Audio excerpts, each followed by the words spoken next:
Buenas tardes, compañeros, compañeras, amigos.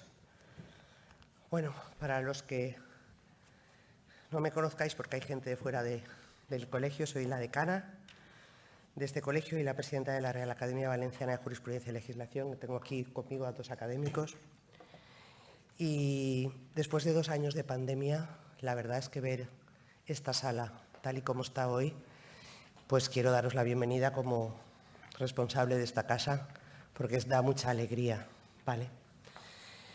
Bien, os voy a contar, para presentaros a todos, cómo ha surgido esta mesa. Porque surgió la organización de esta mesa porque la semana pasada me llamó Luis Miguel Romero Villafranca, decano de este colegio, porque siempre será decano, del 93 al 2002, y académico de la Real Academia. Y muy responsable en la Fundación Justicia, eres uno de los patronos y muy responsable, y la Fundación Justicia siempre con el ICAF ha tenido una importante relación y nos hemos ayudado estrechamente. El colegio siempre ha ayudado mucho a la Fundación. Pero lo más indicativo de Luis Miguel de hoy es que durante 10 años ha sido el cónsul de Ucrania en la Comunidad Valenciana. Por supuesto, por sus lazos con Ucrania, él estaba tremendamente afectado, como sigue estando y estamos todos, por lo que está pasando. Me llamó y me dijo que había un abogado que además él había apadrinado en una de nuestras juras, que es Andriy Yakubuk, lo tengo a mi izquierda al final, que es ucraniano y que está haciendo el doctorado en la Universidad de Valencia, en cotutela con la Universidad de Liev, y además es presidente del Instituto 9 de Mayo, y que quería reunirse conmigo para ver qué acciones podíamos entablar entre el Colegio de Abogados de Ucrania y el Colegio de la Abogacía de aquí de Valencia. Bueno, nos reunimos y les indiqué las acciones de solidaridad que como colegio habíamos empezado ya a materializar.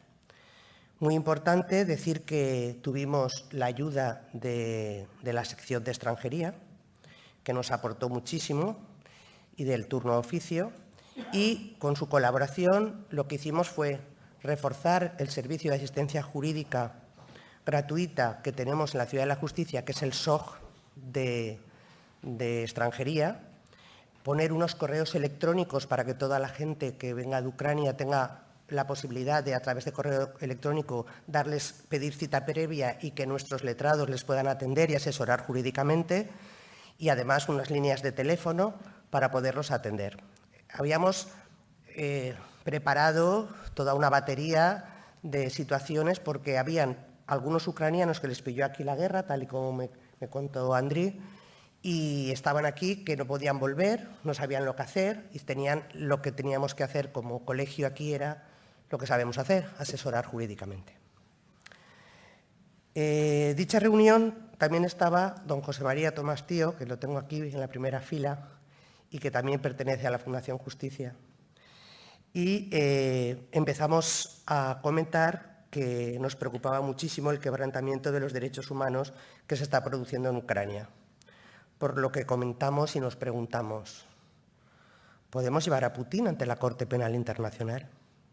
En ese momento se nos presentaron dudas sobre el Estatuto de Roma, que no está suscrito el Estatuto de Roma por Rusia, que la ONU tiene un veto, Rusia. Bueno, se nos plantearon una serie de cuestiones que dijimos, bueno, pues creo que necesitamos a expertos que nos abran la luz a ver si podemos hacerlo o no.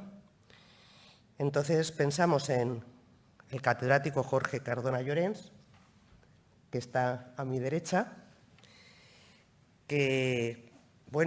catedrático de Derecho Internacional Público de la Universidad de Valencia, miembro del Comité de Derechos del Niño de Naciones Unidas, miembro del Consejo Nacional de la Discapacidad, director del Observatorio de los Refugiados de ACNUR en Valencia, doctor honoris causa por la universidad, pero ponente de este colegio siempre que se le ha pedido por el Departamento de Formación y invitado a participar en mesas redondas y siempre ha respondido. Por lo tanto, gracias por venir, Jorge. Y el otro ponente era Javier Boix-Reig, catedrático de Derecho Penal, actualmente profesor honorario de la Universidad de Valencia, vocal de la Comisión General de Codificación, académico de la Real Academia Valenciana de Jurisprudencia y Legislación y abogado de este colegio. Ambos son las voces más autorizadas para resolvernos todas las dudas que nos planteamos. Confiamos en que hoy nos iluminen. Así que decidimos convocar en el día de hoy esta mesa redonda aquí en el ICAF, y para ello, como no podía ser de otra forma, vimos necesario el apoyo de otra de nuestras secciones, la sección que nuestro colegio tiene de Derecho de la Unión Europea e Internacional. Sabéis que el colegio tiene distintas secciones, pues bueno, era necesario que esta sección participara. Y entonces nos dirigimos a la presidenta de nuestra sección, que es Arantxa Feijoo, aquí a mi izquierda, que además de estar en la lista de abogados de la Corte Penal Internacional, es profesora asociada del Departamento de Derecho Internacional de la Universidad de Valencia, es of counsel en despachos internacionales, ha trabajado en la Oficina de Asuntos Jurídicos de la Secretaría General de la Interposición en Lyon, y le planteé que me tenía que ayudar a moderar esta mesa porque esta sección es relevante en estos casos. Y bien, con todos estos currículos que os acabo de contar y esta situación, creo que podemos hacernos la primera pregunta y le paso a ella la palabra para que modere. Adelante, Arantxa. Muchas gracias. Y bueno, tiene la palabra Luis Miguel Romero.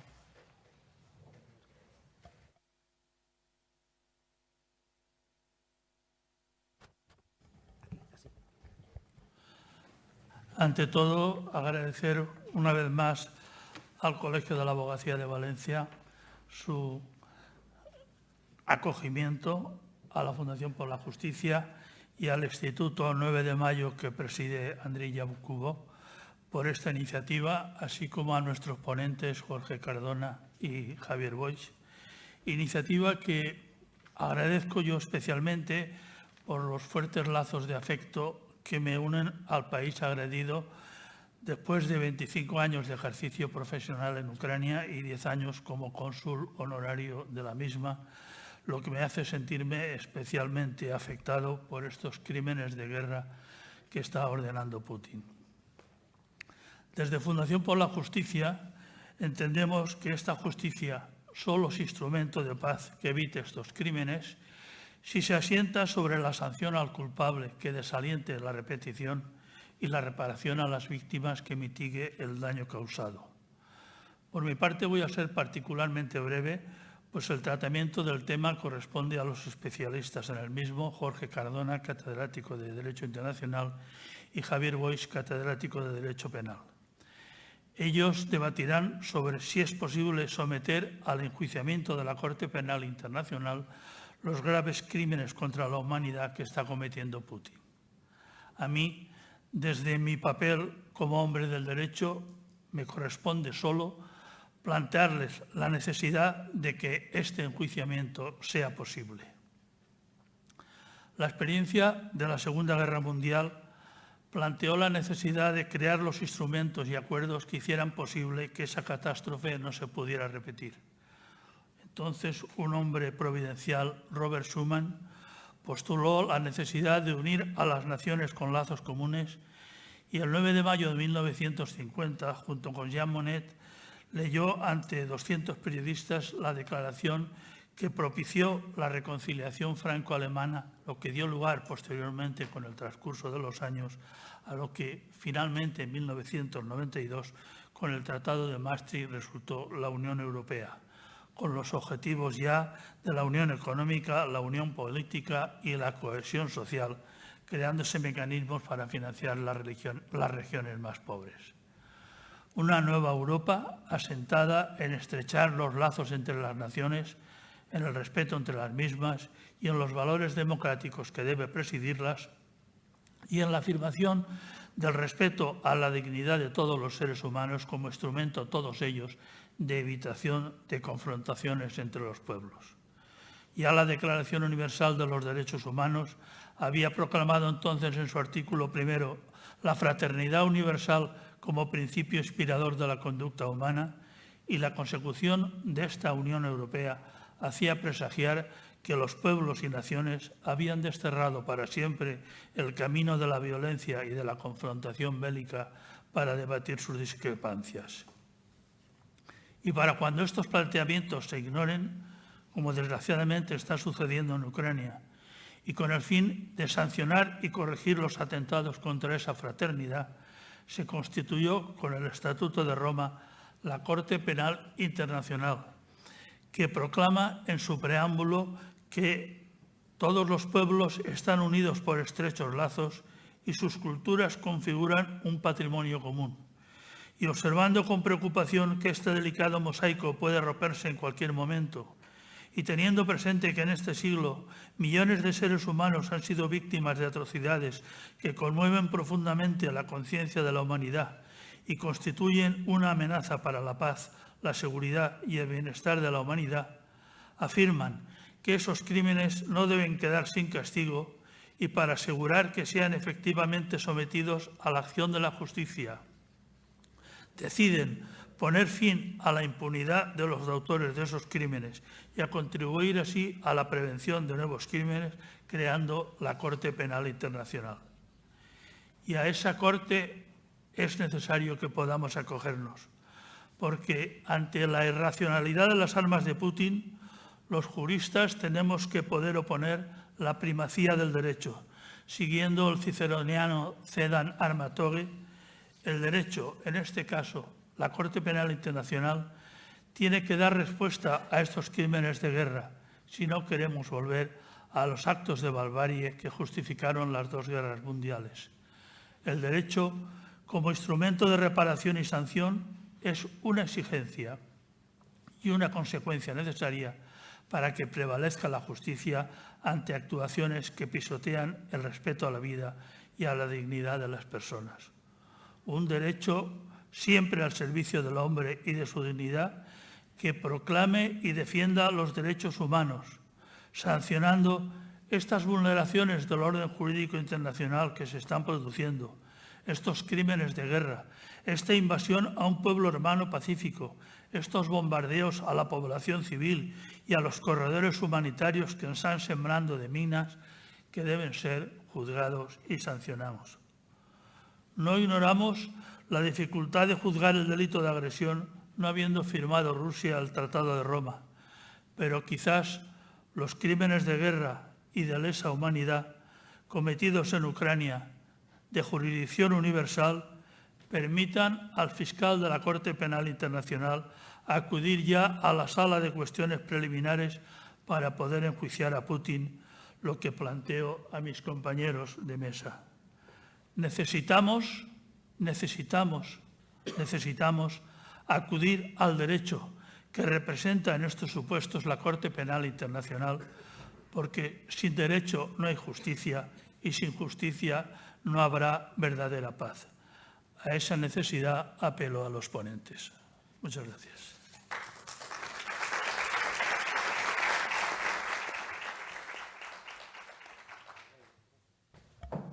Muchas gracias, Luis Miguel. Y ahora tiene la palabra Andriy Yakubov.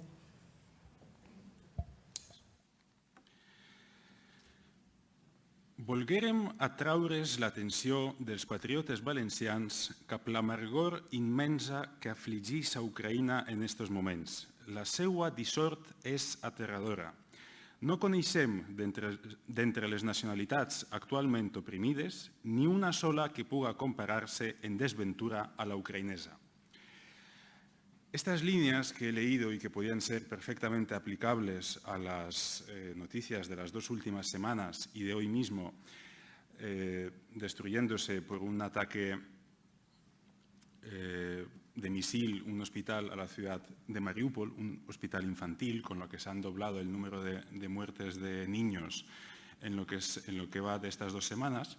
Estas líneas en realidad pertenecen al diario Acció, que era el órgano de imprenta del Partido Acción Nacionalista Valenciana del año 1934, cuando ya en Valencia se hablaba de la suerte del pueblo ucraniano en aquella época respecto de Stalin y una hambruna artificial que asoló esa parte de Ucrania, entonces República Soviética, desde el año 1932. En 2015, ya ya después de la anexión ilegal de Crimea y la agresión en el este de Ucrania, en la Universidad de Valencia organizaba una mesa dedicada precisamente a estos eventos de hace más de 80 años que se denominan Holodomor o la gran hambruna artificial, depende en qué textos, dirigida contra la nación ucraniana, que está puesta en el contexto más amplio de su resistencia contra la colectivización forzosa, entonces emprendida por Stalin. Y don Luis Miguel Romero, nuestro querido decano, mi padrino, introdujo en su discurso unas líneas que me puedo permitir traer a colación porque han salido publicadas en su día, que dice sobre Ucrania: un pueblo que lamentablemente está volviendo a sufrir los azotes del imperialismo totalitario de este nuevo Hitler que es Putin. La comparación de Putin con Hitler, que oímos por primera vez en una escala más amplia solo en estas últimas 2 semanas, pero que el decano emérito y excónsul de Ucrania ya lo decía hace 7 años, dependiendo de nuestra sensibilidad, de nuestro contexto, de cómo veíamos los sucesos en los últimos 8 años, dependiendo también de que si teníamos más o menos relación con el contexto de esa parte de Europa, pues nos parecerá mucho o para algunos se quedará corta. Pero cuando hablamos de Hitler tenemos en mente siempre todo el contexto de su evolución. Pero Hitler ha tenido muchas etapas. Hitler tuvo su etapa en los Sudetes, la anexión ilegal de Crimea. Hitler tuvo su etapa de exigir el corredor de Danzig, que puede ser comparado con sus exigencias sobre el este de Ucrania. Hitler tenía su etapa de los bombardeos de Londres y gran parte de Gran Bretaña. Y es precisamente en ese contexto, en 1942, cuando los juristas ingleses se plantean por primera vez la responsabilidad personal de Hitler y el llevarle hacia la justicia que no puede ser otra que internacional en el contexto en el que nos encontrábamos. Es decir, antes todavía de la creación de una organización internacional para la paz y la seguridad, que luego fue llamada la Organización de las Naciones Unidas.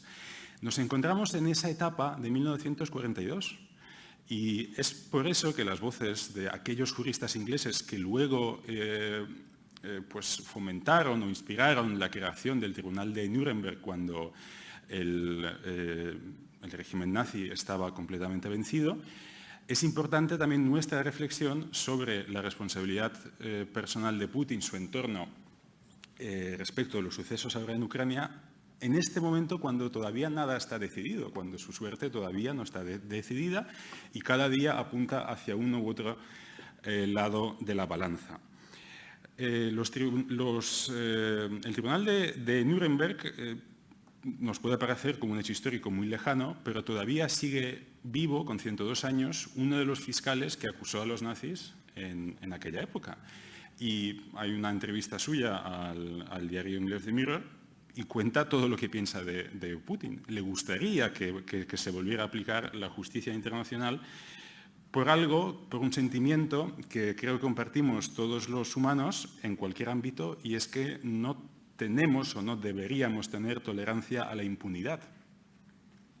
Pero quizá, y sin intención de dinamitar la mesa, porque aprenderemos mucho de nuestros ponentes, específicamente sobre el Tribunal de la Haya, que es un gran desconocido, porque los últimos casos atroces en Europa fueron juzgados no por el Tribunal de las Naciones Unidas, sino por tribunales específicos, ad hoc, y es el caso de Yugoslavia, por ejemplo. Me atrevería a abrir el marco de reflexión y decir que no solo Putin y no solo el Tribunal de la Haya o la Corte Penal Internacional. No solo Putin, porque la Asociación Española de Profesores de Derecho Internacional y Relaciones Internacionales ha sacado hace unos días, la semana pasada, un manifiesto firmado por más de 300 académicos, entre ellos don Jorge Cardona, Amparo San José y otros 10 profesores de la Universidad de Valencia, por lo que a mí me respecta como doctorando, en la que dice que Rusia y Bielorrusia son los estados responsables de un hecho internacionalmente ilícito y deberán asumir las consecuencias de esta responsabilidad internacional. No solo es Putin, es también Bielorrusia, porque buena parte de la agresión está siendo lanzada desde su territorio. Si no fuese por la cooperación, por su pasividad en esta agresión, aunque no es directamente con sus fuerzas armadas, la situación en Ucrania pues, podría ser incluso mejor de lo que lo está siendo, que no está siendo mal después de 2 semanas de invasión.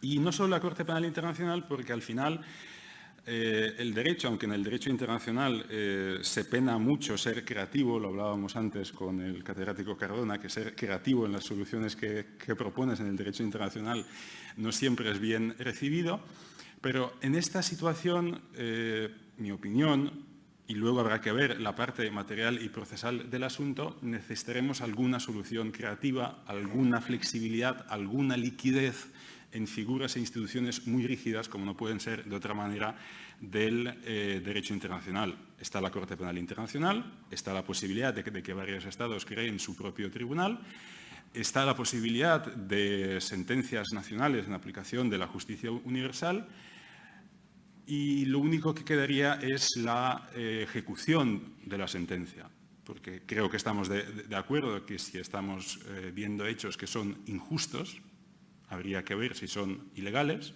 Si son ilegales, declararlo en una sentencia, que habría que ejecutar aplicándola y en este caso, pues como todos entendemos, dependerá de lo que nos deje el entorno de Putin. Muchas gracias.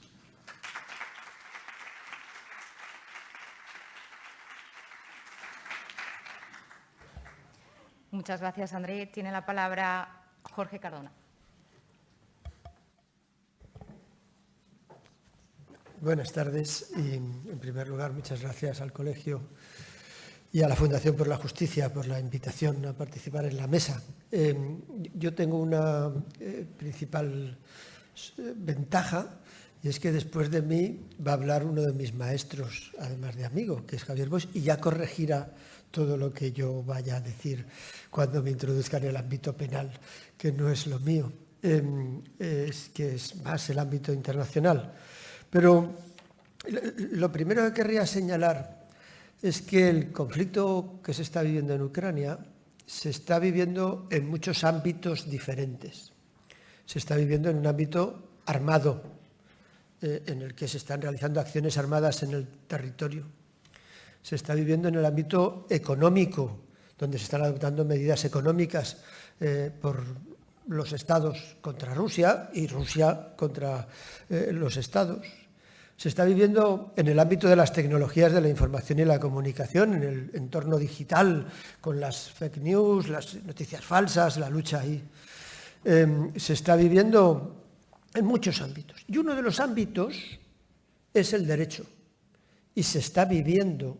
No es que aquí estemos pensando en que se podría utilizar el derecho, no, es que se está utilizando el derecho y se está viviendo el conflicto ya en el ámbito del derecho. Y yo querría centrarme en cómo se está viviendo en el ámbito del derecho y las alternativas que hay al respecto.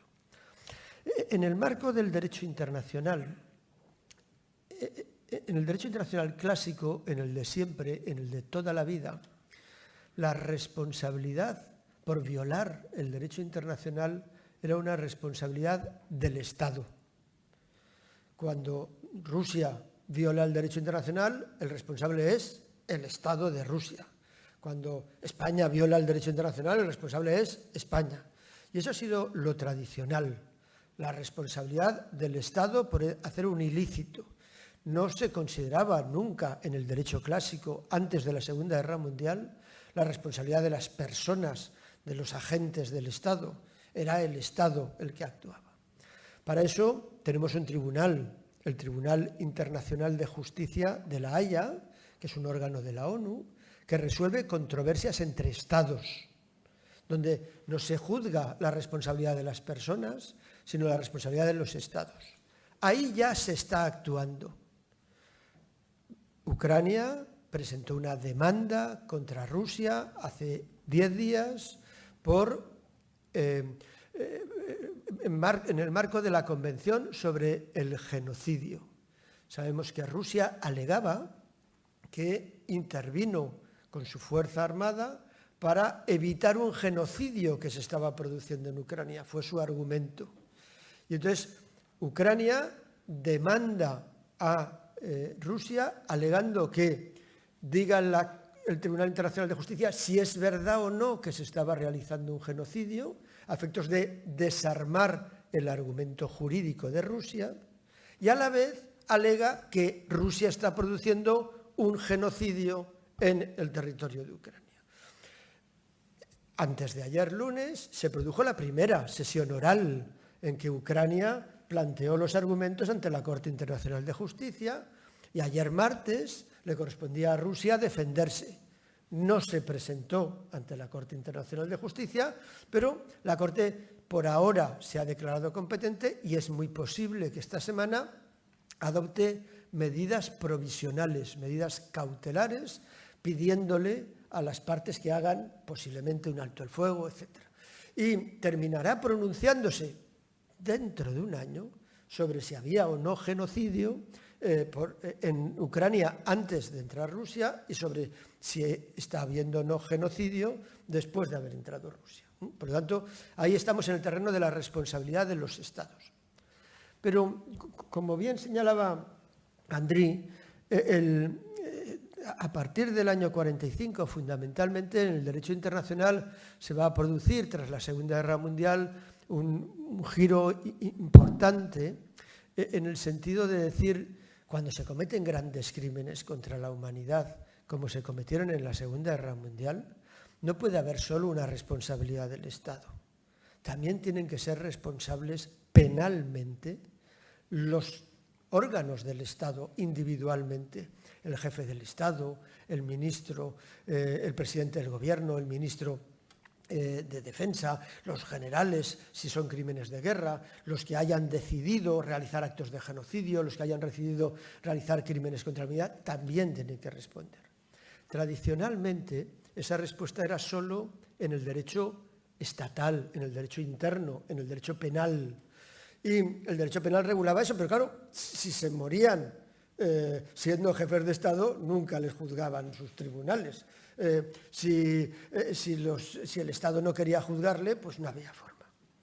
Se inventaron poco a poco la posibilidad de que un Estado pudiera juzgar cosas fuera de su territorio, y empezó la jurisdicción extraterritorial, hasta llegar en algunos casos a hablar de la justicia universal, estados que se declaraban justicieros internacionales y que querían juzgar cualquier crimen que se cometiera en cualquier parte del mundo cuando fuese un crimen grave. España tuvimos una ley de justicia universal hasta el año 2015 y que permitió enjuiciar a Pinochet, que permitió enjuiciar a las autoridades chinas por los crímenes cometidos en el Tíbet, que permitió plantear juicios a determinados criminales que habían realizado crímenes contra la humanidad en la dictadura argentina, pero poco a poco que se plantearon demandas contra las autoridades israelíes por lo que hacían en el territorio palestino, pero al final los gobiernos de España se vieron muy presionados y decidieron cambiar la ley. Y fueron poco a poco, y de eso luego nos puede hablar más el profesor Boix, que sabe más que yo, reduciendo la competencia, y hoy pues es muy difícil juzgar a nadie en España por hechos cometidos fuera, salvo que sea un español o salvo que las víctimas sean españolas y el acusado se encuentre en territorio español. Es decir, se ha ido limitando esa competencia. Pero hay otros estados que sí que la tienen todavía y que por lo tanto podrían juzgar cosas. Pero en realidad, para que estemos realmente en el marco del derecho internacional, nos hacen falta dos cosas para enjuiciar a las personas. La primera, que hemos conseguido ya, era que el derecho internacional, y no solo el derecho del Estado, tipifique delitos, crímenes internacionales. Que se prevea en el derecho internacional que determinados actos realizados por personas, no por estados, por personas, son crímenes por los cuales deben de ser condenados. Eso, en relación con los crímenes de guerra, se estableció con los convenios de Ginebra de 1948, y en relación con los crímenes contra la humanidad se han ido desarrollando en diversos tratados internacionales. En relación con el convenio con el genocidio se hizo una convención que define el genocidio como crimen imputable a una persona. Hoy tenemos en el marco internacional, y finalmente se codifica en el Estatuto de la Corte Penal Internacional, lo que podríamos decir el catálogo de crímenes internacionales que se le pueden atribuir a una persona, que son básicamente 4. La agresión como un crimen, que es un crimen de liderazgo, porque es el líder el que organiza el acto de agresión, el responsable. El genocidio, los crímenes de guerra, que son un conjunto de crímenes como atacar en un conflicto armado los hospitales, los colegios, utilizar a la población civil como escudo, atacar a la población civil, asediarlos, hacer que no tengan alimentos, que no tengan agua. Todos son crímenes de guerra. Y luego hay crímenes contra la humanidad. Violaciones masivas de derechos humanos, la utilización de depuraciones étnicas, etcétera, etcétera. Un conjunto de crímenes contra la humanidad. Los tenemos para poder juzgar a las autoridades rusas, a las personas que son autoridades rusas o bielorrusas o ucranias, si cometen algunos de esos delitos. Hay, en primer lugar, que imputar, hay que demostrar que esos crímenes se han producido, y, producidos esos crímenes, demostrado, imputar a las personas responsables. Entonces, ahora, ¿dónde? Y esta es la segunda pregunta. ¿Dónde se les puede juzgar? Y para eso, tras muchos años, en 1990, por terminar rápido el discurso, se crea un Tribunal Penal Internacional, que va a ser competente para juzgar de esos crímenes siempre y cuando se produzcan en un Estado que acepte la Corte Penal Internacional, que consienta en ser parte de la Corte Penal Internacional. A fecha de hoy, 130 Estados, España incluido, han ratificado el Estatuto de la Corte Penal Internacional. Rusia y Ucrania no han ratificado el Estatuto de la Corte Penal Internacional. Con lo cual uno podría decir, pues entonces no tiene nada que hacer la Corte. Pero sí tiene que hacer, y de hecho está haciendo, como voy a explicar.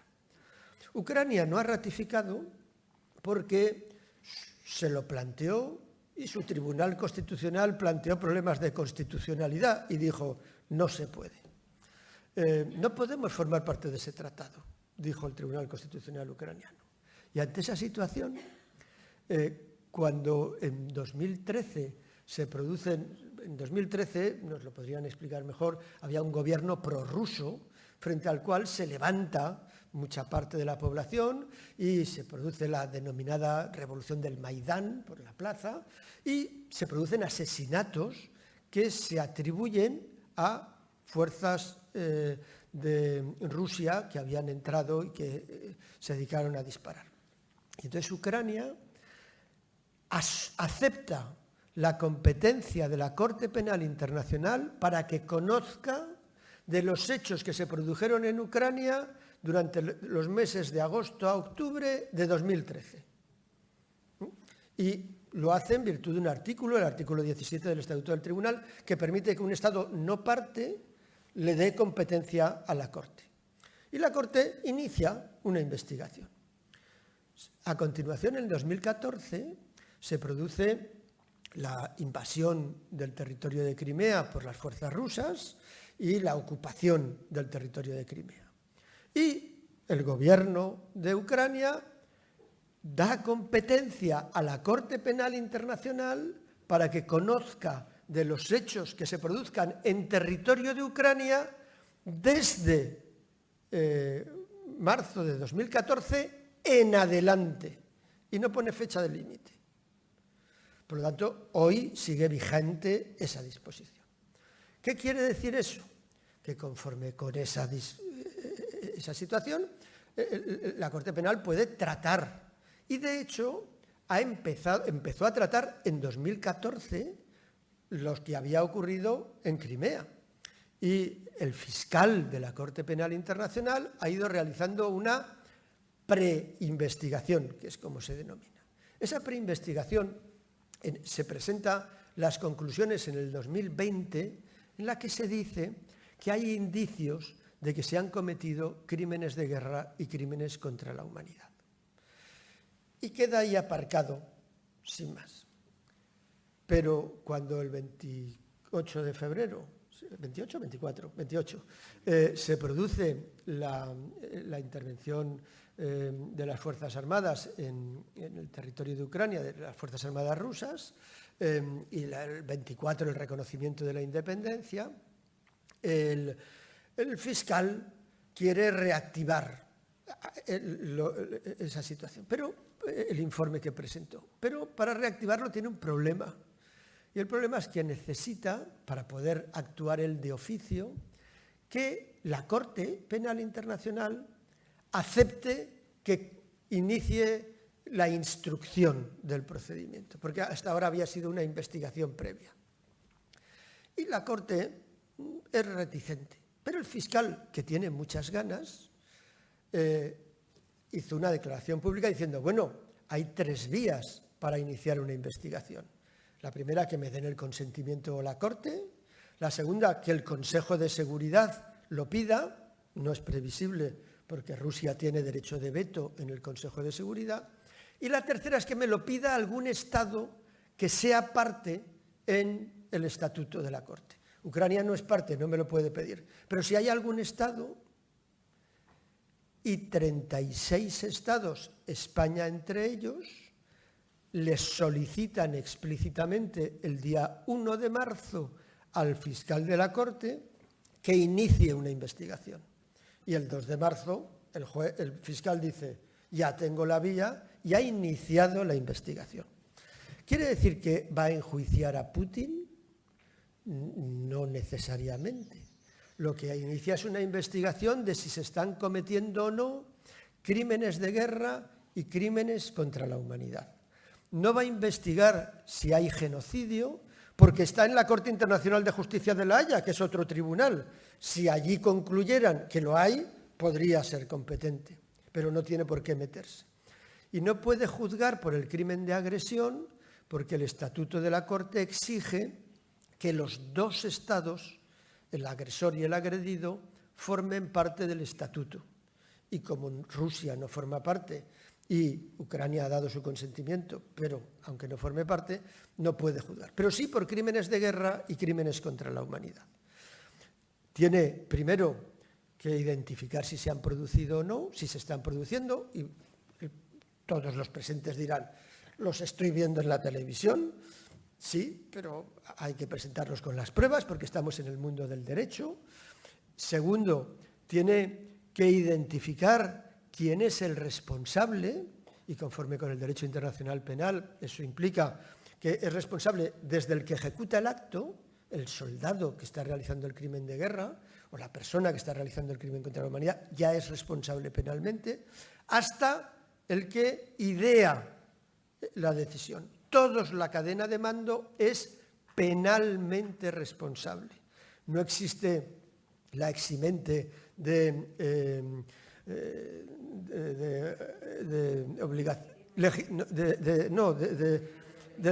obediencia debida, eso no existe en el derecho penal internacional y por lo tanto todo es responsable. Hay que demostrar que Putin conoce lo que se está produciendo y está o autorizando o no actuando para evitarlo. Hay que demostrarlo porque estamos en el mundo del derecho y le corresponde al fiscal demostrarlo.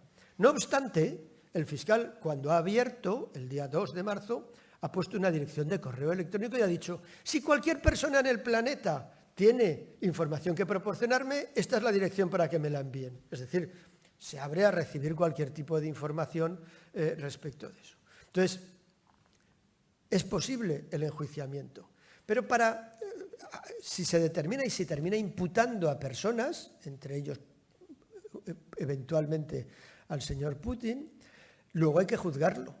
Y para juzgarlo tiene que estar delante de la Corte Penal.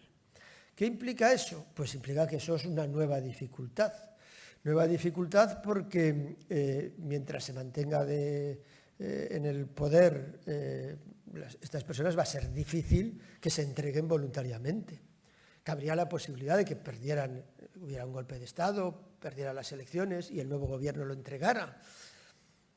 Todo es posible en esta vida.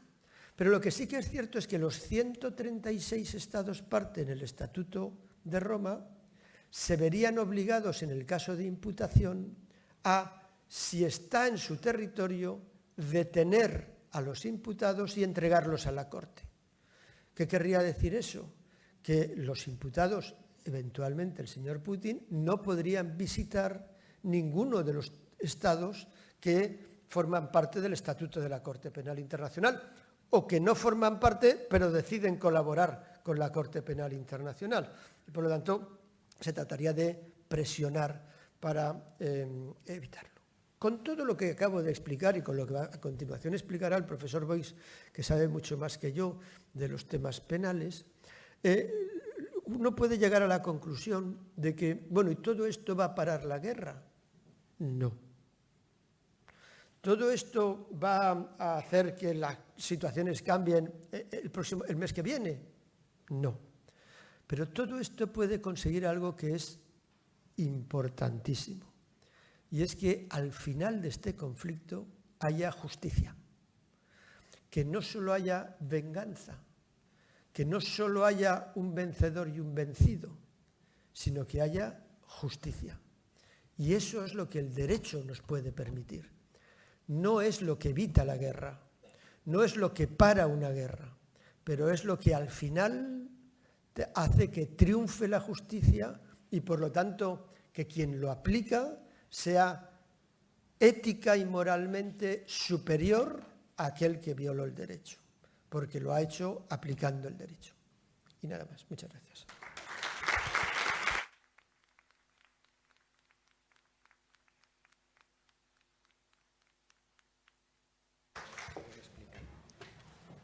Muchas gracias, Jorge. Y ahora le queda la palabra a Javier Boix. Muchas gracias.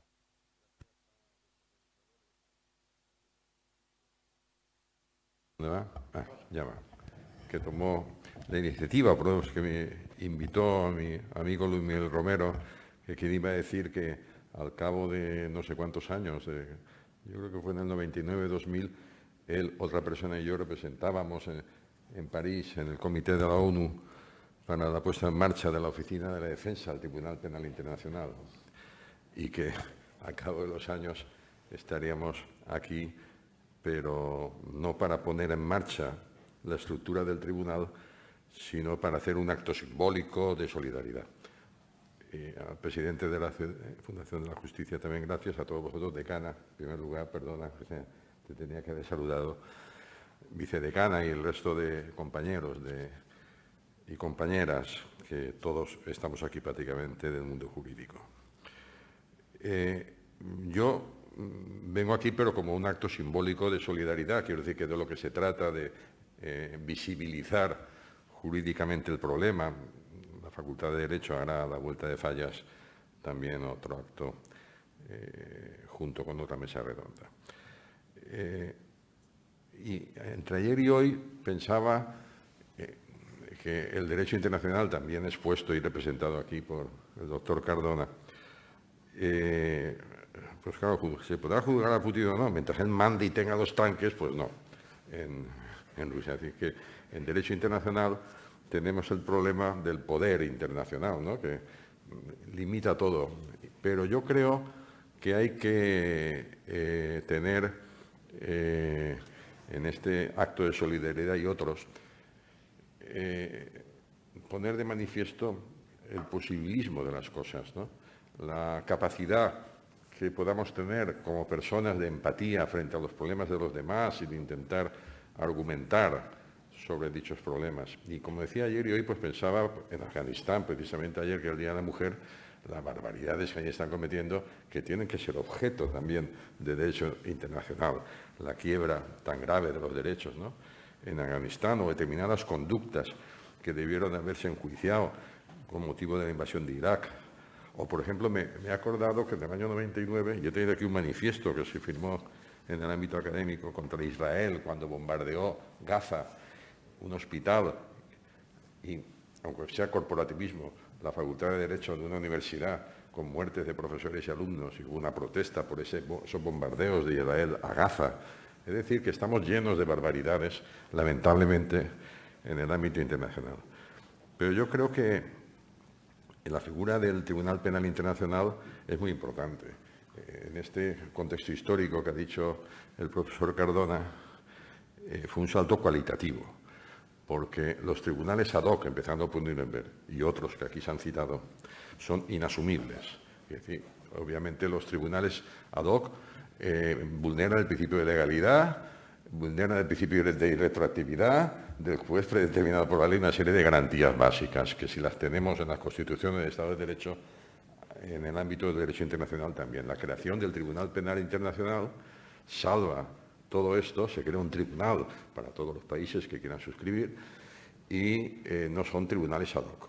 Por tanto, además, la parte general de principios, legalidad, etcétera, culpabilidad de la Carta de Roma está muy bien desarrollada técnicamente, con la dificultad que tuvo el Tribunal Internacional de conciliar diversas culturas jurídicas del mundo, no solo el mundo anglosajón y el continental, sino en el ámbito de África, que muchísimos países firmaron de entrada, como España, que fue de los primeros que firmaron la Carta de Roma, o de países asiáticos, etcétera. Es decir, hay muy diversas culturas jurídicas que tuvieron que ponerse de acuerdo para hacer un único código penal internacional, que es lo que hay dentro de la Carta de Roma. Hay una parte general, muy extensa, y una parte especial con los delitos cuyos principales delitos ha enunciado el profesor Cardona. Eso fue un esfuerzo bárbaro de muchísimos países de por fin crear un tribunal internacional para condenar las barbaridades que se cometan, léase delitos, como antes he dicho. Como también se ha indicado, Rusia, bueno, Rusia, Estados Unidos, ni China, la han firmado grandes potencias. Ni Ucrania, efectivamente, como ha mencionado, fue una sentencia del Tribunal Constitucional del año 2001 que impidió, del Tribunal Constitucional ucraniano, que impidió que Ucrania pudiera firmar el tratado. Si bien por la vía que ha dicho del tratado del Tribunal Penal Internacional, un país no firmante puede provocar una investigación, como en definitiva hizo, y con motivo de la invasión de Crimea, a las fechas que has dicho, efectivamente tuvo lugar. Por tanto, aunque el Tribunal Penal está tocado en la Carta de Roma por principios que, como la propia ONU, el Consejo de Seguridad puede vetar la investigación. Una barbaridad. Una barbaridad. En términos estrictamente jurídicos, otra cosa son las luchas internacionales, pero claro, hay 5 países con veto. El Consejo de Seguridad puede bloquear una investigación. El fiscal empieza y dice, esto no se investiga. Hay un artículo en la Carta. Ya en el año 2017, en una reunión que hubo aquí, de los miembros de algo así como, no se llama colegio, no me acuerdo, lo tengo aquí. Yo me he traído materiales del Tribunal Penal Internacional, en el que, puesto en marcha por el bueno de Paco Puchol, estábamos unos cuantos entonces, y estuvo aquí en la sesión una asamblea, creo que era la 6ª asamblea de los miembros del Tribunal Penal Internacional, la presidenta del Tribunal Penal Internacional.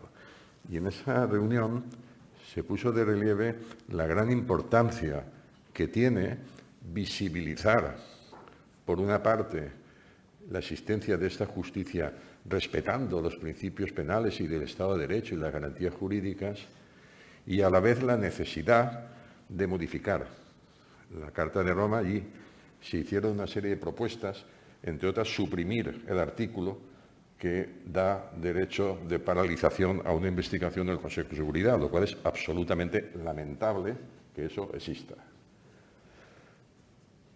También se proponía modificar la Carta de Roma, todo eso son propuestas que han quedado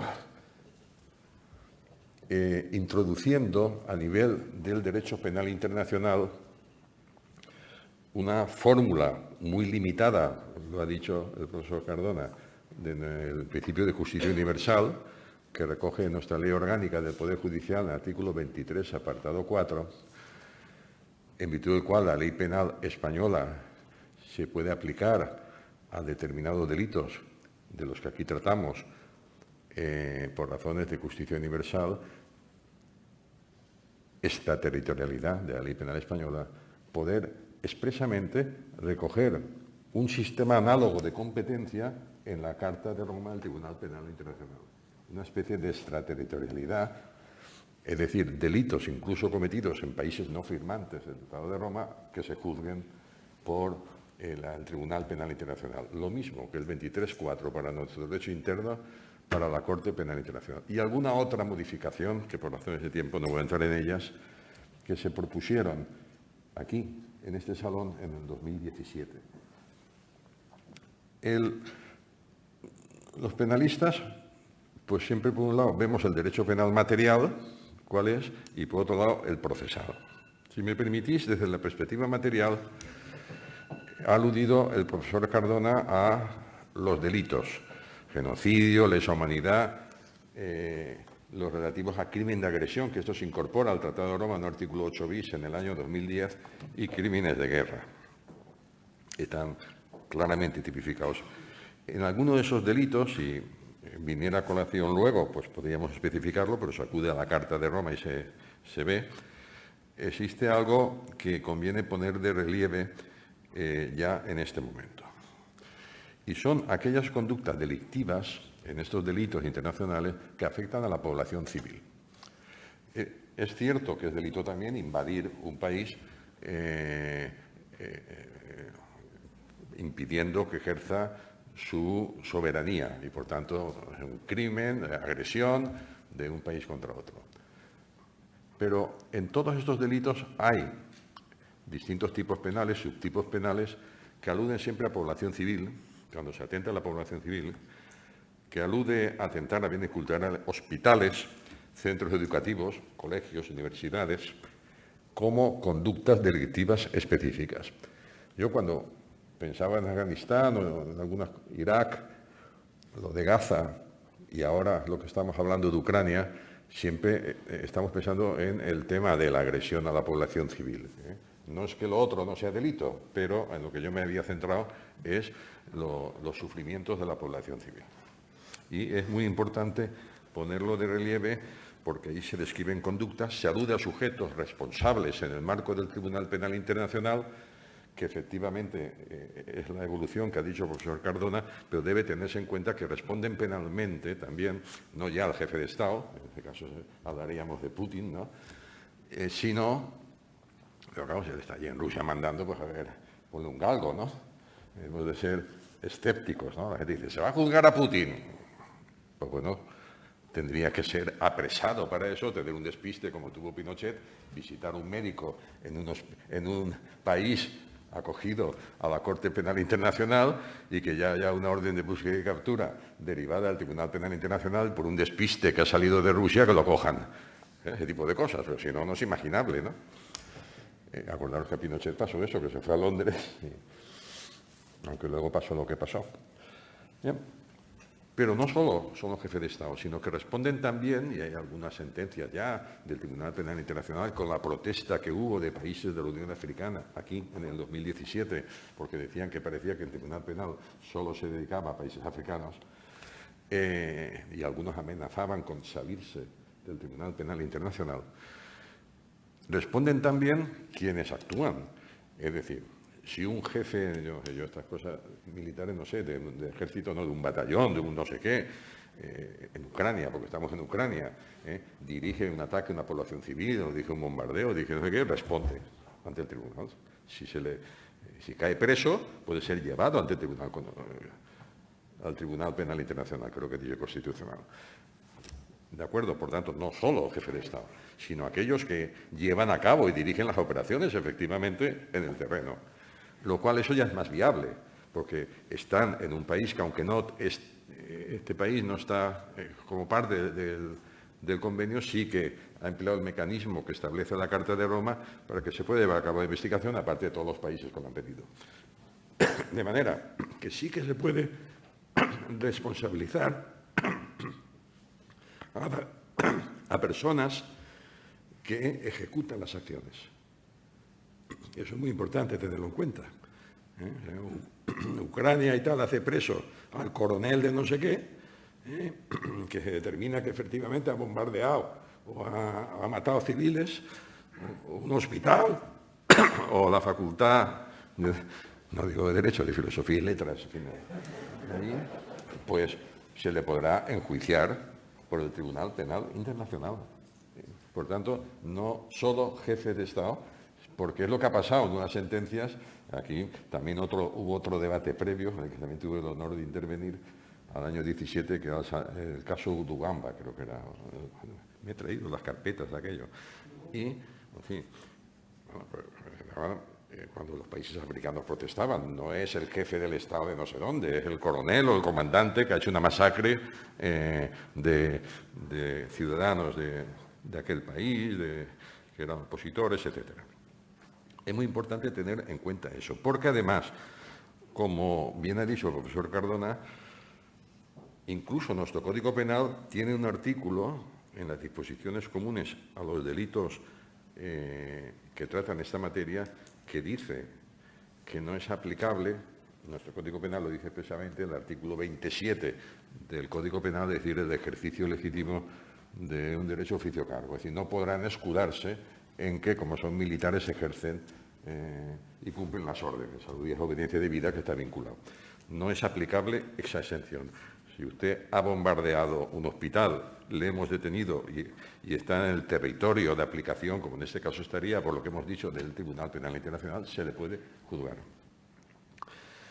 Pues si no, ya los africanos protestarían del todo, pues si se han juzgado africanos. Bien. De la perspectiva procesal, la competencia del Tribunal Penal ya ha sido establecida. Además, hay un artículo, el 12.3, creo que es de la Carta, que también establece esa viabilidad. ¿Puede el Tribunal Penal Internacional entrar? Sí. Hay delitos, que no he de detenerme, que recoge conductas específicas por ataque a población civil específico, los corredores estos humanitarios y los bombardean, un ataque clarísimo, o, como he dicho, entidades culturales o hospitales, sanitarios, etcétera. Me importa detenerme, para ir concluyendo, sin embargo, la competencia que tiene España. Nosotros, la Ley Orgánica de Poder Judicial, no ya el Tribunal Penal Internacional, que subsidiariamente, en defecto de actuación del Tribunal, España podría actuar en la Audiencia Nacional por aplicación, en el artículo 23 de la Ley Orgánica de Poder Judicial, del principio de extraterritorialidad. Lo que sucede es, como ya has adelantado, el apartado 4, que recoge el principio de justicia universal, determinados delitos, con motivo de lo que sea, que normalmente no suelen ser razones jurídicas, sino sin razones jurídicas, por presiones sería, se modificó el apartado 4 de este artículo 23 en el sentido de restringir mucho el principio de justicia universal, por razón de persona, a quién se puede juzgar. Y entonces, ahora, después de la reforma que tuvo lugar y la restricción, se contempla que la Audiencia Nacional puede juzgar por genocidio, lesa humanidad o contra las personas y bienes protegidos. Nuestro Código Penal tipifica esos delitos, no ya la Carta de Roma, sino que a partir del artículo 608 del Código Penal tienen todos estos delitos tipificados de un modo muy pormenorizado, y los supuestos de ataques muy diversos de distintas maneras a la población civil también están tipificados en el Código Penal, porque si no, la Ley Orgánica del Poder Judicial en España no se podría juzgar. Para poder juzgar en España tiene que estar tipificado en el Código Penal español. Entonces, está tipificado genocidio, lesa humanidad contra las personas y bienes protegidos en caso de conflicto armado, y aquí viene la restricción que se ha puesto a la justicia universal. Siempre que el procedimiento se dirija contra un español o contra un ciudadano extranjero que resida habitualmente en España o contra un extranjero que se encontrara en España y cuya extradición, a España se le ha pedido la extradición por otro país y no se ha concedido. Por tanto, que pase por aquí. Se le detiene y se le puede juzgar. Pero salvo en esos supuestos, que en el caso de Pinochet no sería posible, ¿vale? Por poner un ejemplo, ahora no sería posible. Bien, hay que tener en cuenta que con las restricciones personales que acabo de decir, por aplicación del Código Penal, se puede perseguir esos delitos en España. Repito que con las muchísimas limitaciones que tiene esta figura de la extraterritorialidad por justicia universal. Bueno, yo voy a acabar, no voy a aburrir con los artículos del Código Penal, pero que sepamos que todos los ataques a población de civil con motivo en cualquier modalidad, incluso cuando se pretenden formas elusivas, es decir, es que no es la población civil, sino que no, se ha atacado a población civil, se responde penalmente en los distintos artículos del Código Penal. Que tiene además, entre las disposiciones comunes, nuestro Código Penal, no solo que no se puede alegar que estás cumpliendo con tu obligación o cargo, ¿no? Es que es una orden que he recibido, sino que hace responder a quienes se ejecutan, como he dicho antes, no hace falta ir al jefe de Estado, y también a sus superiores, aunque no se juzgue al que ejecuta, pero del que se tenga pruebas que siendo superior no impidió que el otro ejecutara. Es decir, me invento la graduación. Un sargento tira cañonazos contra un hospital, pero no cogen al sargento, sino a su comandante o a su coronel, que sabiendo que el otro tiraba cañonazos no lo impidió. Entonces, el no impedir, esto sería lo que en términos generales es la participación criminal, la responsabilidad por omisión en la participación criminal, pues es lo mismo. El superior no impide que eche cañonazos, luego puede ser juzgado. Esto está recogido en esas disposiciones comunes también. Y aplicando nuestro Código Penal, que desde el año 95 es un buen Código Penal que recoge claramente las garantías de los ciudadanos que van a ser juzgados en España, como, repito, en esa conjunción de culturas jurídicas que la Carta de Roma tiene, que recoge claramente lo mismo principio, culpabilidad, legalidad, hay que juzgar. Es decir, que el fin de la historia, si hablamos de Putin, es que o se despista si va al dentista fuera de Rusia o mientras mande allí, a ver qué haces, ¿no? Hay que juzgarlo, tiene que estar preso, ¿no? Y ser juzgado. Nos encontramos con una situación de dificultad añadida. Si el derecho penal funciona siempre de un modo muy modesto y no suele arreglar los problemas, el derecho penal internacional, el Tribunal Penal Internacional, sus limitaciones son mayores, por lo que hemos visto, por el poder internacional frente al derecho, etc. Yo creo que es muy importante, pese a eso, hubo un gran logro con la Carta Internacional, un gran logro, y hay que ser posibilista. Yo creo que la función nuestra es ver lo que se puede hacer, aportar lo que se puede hacer y transmitir del modo más pedagógico posible nuestra solidaridad y adhesión respecto de lo que se puede hacer.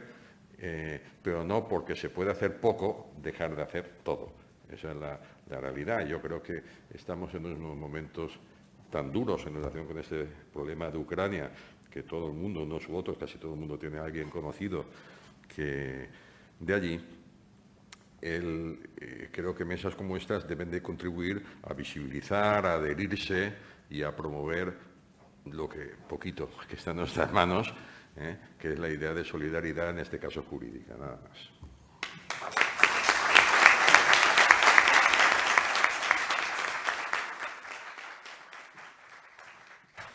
Muchísimas gracias, Jorge. Muchísimas gracias, Javier. Vamos a pasar a las preguntas a las que la gente quiera y lo vas a moderar. Yo solamente lo que veo es que lo que tenemos que hacer es buscar pruebas, muchas pruebas, y ir acumulando las pruebas por lo que estáis contando, porque esperemos que vaya al dentista fuera alguna vez, como has planteado. Arantxa. Yo voy a hacer una pregunta a la mesa, a quien quiera. Yo creo que es un poco al hilo de lo que ha dicho Jorge sobre que es muy difícil que Putin deje de ser jefe de Estado y en caso de que, dado que Rusia no es parte del Estatuto de Roma, en caso de que se dicte esa orden de arresto, estaríamos otra vez en la misma situación que pasó con Bashir.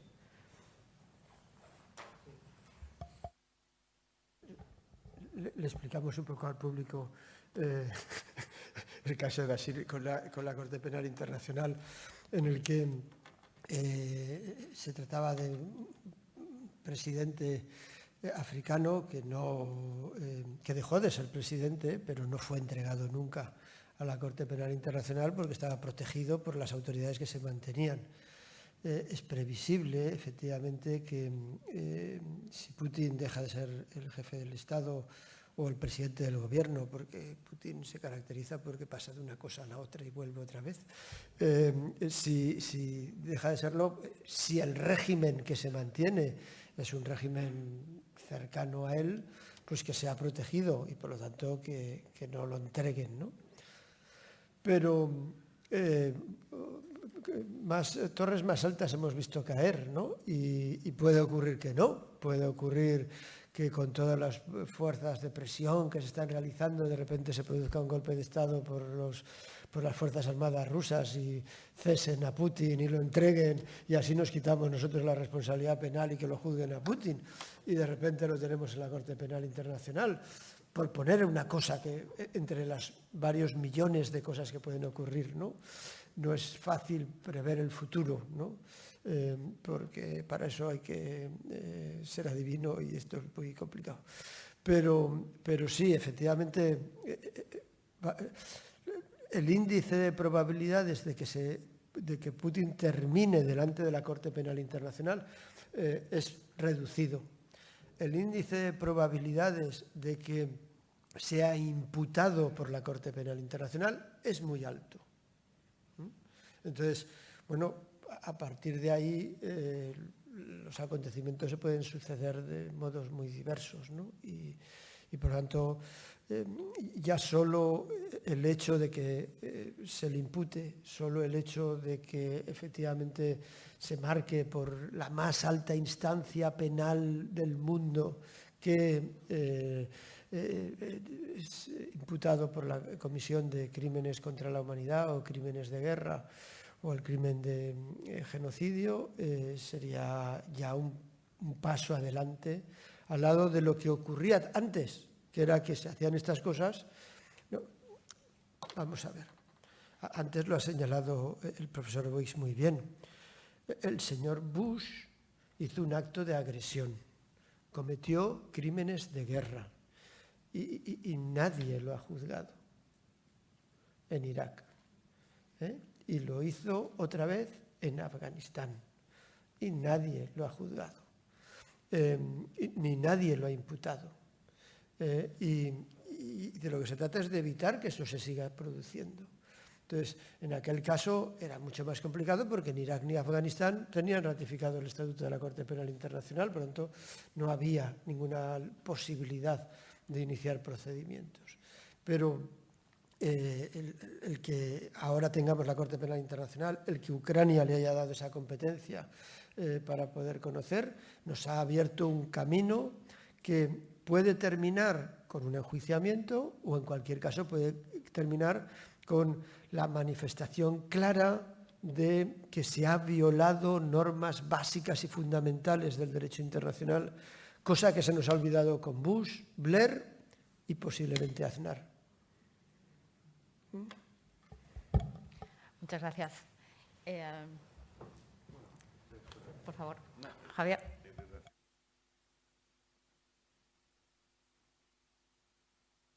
Decía que en relación con las personas individualmente responsables, yo que me quiero fijar no solo porque nuestro Código Penal para la competencia de la Audiencia Nacional así lo prevé, sino en la propia Corte Penal. Efectivamente tiene razón el profesor Cardona en lo que dice, pero además, tal y como he indicado, no necesariamente hemos de quedarnos solo con Putin. Si acaban cogiendo a alguien y hay pruebas. El artículo, fijaros lo que dice, el 25 de la Carta de Roma, titulado Responsabilidad Penal Individual. Como ha dicho, los Estados, no se trata de los Estados, sino responsabilidad penal con nombre y apellidos. responden, uno, quien cometa cualquiera de esos crímenes por sí solo, con otro o por conducto de otro. Quien ordene, proponga o induzca la comisión de ese crimen, ya sea consumado en grado de tentativa.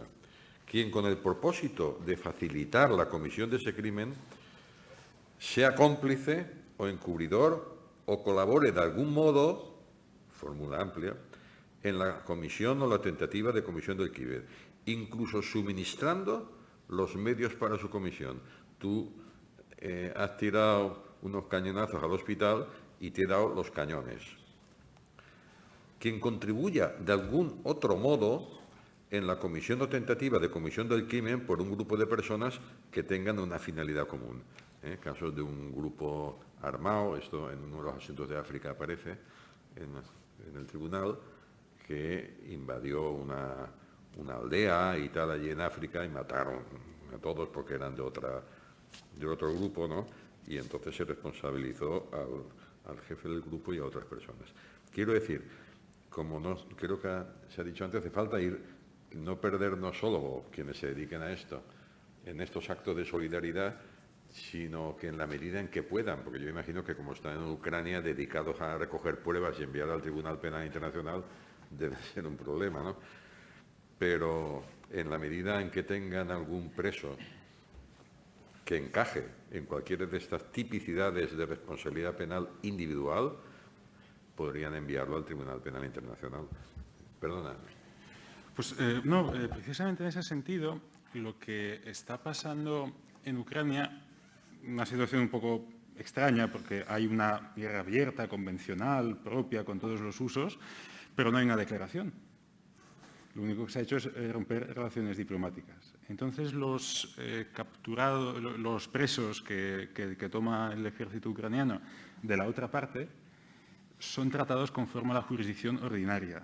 No hay tribunales de guerra, sino que se les detiene, se les pasa a disposición judicial y se les aplica una medida cautelar propia que hay en el Código Civil.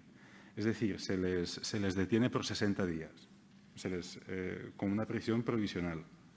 ¿Vale? Entonces, esos prisioneros de guerra son simplemente presos de las instituciones penitenciarias como una cautelar. ¿Por qué? Porque hay una causa que se abrió el mismo día de la invasión contra Rusia por los determinados delitos que también están contemplados en el Código Penal ucraniano, es decir, dentro de la jurisdicción nacional. Y hasta que se esclarezca la participación de todo al que puedan apresar, sea soldado, oficial o un alto mando, se les tiene cautelarmente en estas condiciones. Por eso, también, en este sentido, Ucrania, aunque lo estamos tratando como objeto de esta discusión jurídica, está siendo sujeto de alguna manera, porque está aplicando el derecho dentro de su propio territorio y aplicando en ese sentido la legalidad nacional. Es una vía más, pero que está enmarcada claramente en la resolución del conflicto, porque puede tener un canje político todos estos prisioneros que están habiendo dentro de las bajas que se están computando de 1.000 efectivos diarios entre muertos, heridos o capturados. Entonces, pues bueno, también hay algo que decir desde el propio país. Muchas gracias, André. Sí, la señora Decana tiene alguna pregunta más. Vamos a preguntar. Nadie tiene que preguntar nada. Una cuestión, Javier, adelante. Es que tengo aquí, lo que voy a leer, el discurso de clausura que hizo en el 2017 la presidenta del tribunal, que encaja con la necesidad de modificar el Tribunal Penal Internacional para que no sea un tribunal de los poderosos, o bien porque no han querido firmar los poderosos, o bien porque pueden vetar en el Consejo, lo cual es una paradoja, porque países que no son parte del tribunal pueden vetar una investigación del tribunal. O sea, es una ignominia internacional. O sea, Rusia y Estados Unidos pueden vetar, el Consejo puede paralizar una investigación y ellos tienen derecho de veto, y son países que ni han firmado. Y pueden el Consejo de Seguridad impedir una investigación. Este absurdo demuestra que esto no es derecho ni en nada. Sí, bueno, con perdón. Pero quiero decir que me parece una vergüenza. Es una auténtica vergüenza. Como es una vergüenza, hay que modificarlo, porque está bien, por lo que he dicho al principio, que exista el Tribunal Internacional, pero no puede ser un Tribunal Penal Internacional a mangoneo de los poderosos, de los países poderosos. Y entonces dijo aquí la presidenta del tribunal con buen criterio. Por tanto, hay que ir a lo que tiene que ver todo tribunal, la independencia. Luis Miguel y yo, en aquel comité de la ONU, observamos las peleas de pasillo en votaciones para determinadas cuestiones, cómo se movían los países por controlar. La oficina de la defensa. Fíjate que decana la importancia que le daba, me acuerdo, Canadá. La oficina de la defensa lo consideraban un tema, porque allí muy importante, es una estructura, lo equivalente a abogados de oficio aquí, pero allí, claro, son los abogados de defensa, son los que se adjudican, ¿no?, que dependen del propio tribunal, en fin, tienen su propia estructura. Y había una pelea entre países, política, de control, de la comisión que iba a poner en marcha la oficina de la defensa. Por tanto, hay que pelear porque se modifiquen todas esas cosas y porque sea un tribunal que goce de una gran independencia, que tenga todos los operadores jurídicos. Entonces, las palabras de la presidenta del tribunal, en un momento dado, a partir de aludir a la necesidad de formación, dado que estábamos aquí, dijo, en efecto, la independencia de los abogados, término general que emplea allí, ya sean jueces, fiscales o defensores, es crítica para una administración de justicia imparcial. La independencia es vital para la integridad de los procesos judiciales, incluyendo los de la Corte Penal Internacional, y debe ser vehementemente apreciada y salvaguardada. Esto estaba dicho en ese contexto de una sesión en la que algunos ya hicimos esta crítica de la Carta Penal Internacional, pero una llamada de la presidenta a esa independencia de todos los que conforman el tribunal. Y yo creo que está muy bien la Carta de Roma, pero que hay que pelear, ya es cosa vuestra, los de internacional, para que sea un poco mejor y no sea un tribunal en el que manden los poderosos. No pretendo responder. Los profesores de Derecho Internacional no hacemos el Derecho Internacional, lo hacen los Estados. Este es el problema. La característica del Derecho Internacional es que no hay un legislador que marca la ley que obliga a los Estados, sino que son los propios destinatarios de la norma, los propios sujetos, los que hacen la norma. Y por lo tanto la hacen como quieren, en ese sentido. Pero sí que querría señalar que respecto de lo que se ha señalado el Consejo de Seguridad, no hay que, con independencia de que sin duda sería mejor que esa parte no existiera, la disposición es doble y algo no está tan mal. El Consejo de Seguridad de la ONU puede efectivamente, como ha señalado el profesor Boix, parar una investigación. Pero no es que un Estado pueda vetar la investigación, sino al contrario, se necesita la unanimidad de Rusia, China, Estados Unidos, Francia y el Reino Unido, más otros 10 Estados, miembros del Consejo, para parar una investigación. Es decir, lo que se ha pensado es una situación en la que, yo no estoy de acuerdo, pero en la que ellos han pensado, puede ocurrir que para mantener la paz en un momento determinado tengamos que parar una investigación. Si todos estamos de acuerdo, que se pare. Entonces, esa es la cláusula. Pero hay otra cláusula al lado que, sin embargo, abre una puerta mucho más importante. Y es que el Consejo de Seguridad puede hacer que se juzgue en un Estado que no es parte en el Estatuto por decisión del Consejo de Seguridad. De tal manera que eso no se va a hacer nunca respecto de uno de los 5 permanentes, porque se vetarían, lógicamente. Pero si están de acuerdo, se puede juzgar, por ejemplo, lo que ocurra en Afganistán sin el Consejo de Seguridad, aunque Afganistán no haya ratificado el Estatuto, por decisión del Consejo de Seguridad. Es decir, puede abrir la competencia de la Corte Penal Internacional a asuntos en los que en principio no es competente. Pero lo que nos pregunta aquí es imposible porque Rusia lo vetaría. Bueno, o no. participó en la creación del Tribunal para Ruanda, del Tribunal para Yugoslavia. No, de Ucrania, que Rusia iba a vetar eso.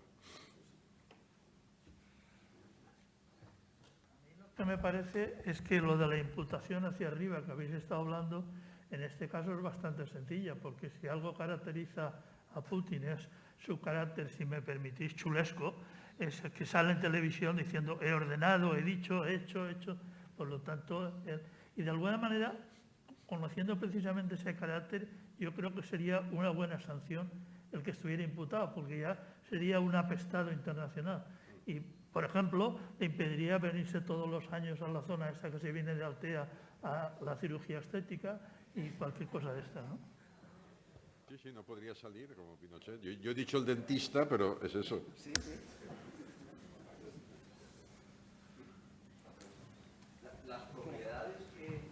Un segundo que te van a dejar el micro porque está grabándose ella, sí se oye, es que si no, la grabación no se oye. Si eres tan amable, gracias. Sí, buenas tardes, es muy interesante la conferencia.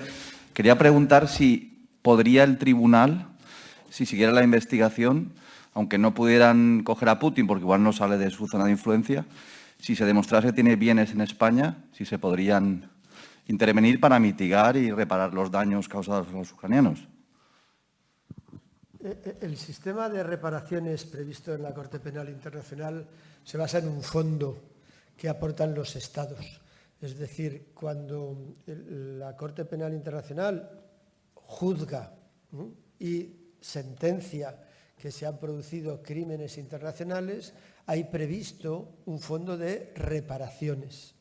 Entonces, con ese fondo de reparaciones se repara, conforme con lo que señale la Corte Penal Internacional, no se trataría de quitarle las propiedades al que ha sido sentenciado como culpable, sino de que se repare a las víctimas. Y para eso se nutre ese fondo de reparación que nutren los Estados. Sí que podría tomarse una decisión política de expropiarle los bienes a este señor y destinar esos recursos al fondo de reparaciones para reparar a los ucranianos o a los georgianos, porque no lo he dicho, pero ya Rusia, o sea, ya los actos realizados por las fuerzas rusas en Georgia en 2008, como Georgia sí tiene ratificado el Estatuto de la Corte Penal Internacional, están en proceso de investigación. Y ahí hay un proceso de investigación en el que puede estar también imputado, en su caso, Putin o los que realizaron crímenes. Hay que tener en cuenta, y esto también es importante, que crímenes pueden cometerlos todos. Y eso es lo importante. La Corte Penal Internacional no va a tener competencia para juzgar a Putin, va a tener competencia para juzgar los crímenes de guerra y contra la humanidad que se realicen en territorio de Ucrania. Los cometa quien los cometa. Si las autoridades ucranianas pusieran a la población civil de escudo y cometieran un crimen de guerra, serían juzgados exactamente igual y han aceptado que sean juzgados. Ellos han dado el consentimiento para que así sea. Es decir, no se trata de ir a buscar las personas, sino a todo responsable de todo crimen de guerra o contra la humanidad que se produzca en el territorio de Ucrania. Lo cometa quien lo cometa. Y así se ha abierto ya para el caso de Georgia, que está abierto y está el proceso de investigación también iniciado. Sí. Completando lo que has dicho, tengo aquí una nota sobre países que podríamos calificar del entorno de Rusia y Ucrania que sí que han firmado el Estatuto de Roma y, por tanto, a efectos de movimiento de Putin y compañía, a efectos de la competencia en el tribunal.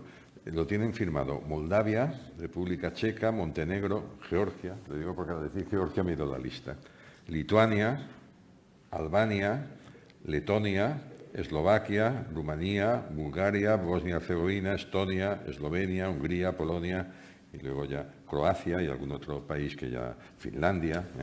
Es decir, que en aquel entorno geográfico muchos países son parte del tratado, lo digo a efectos de competencia, ¿no?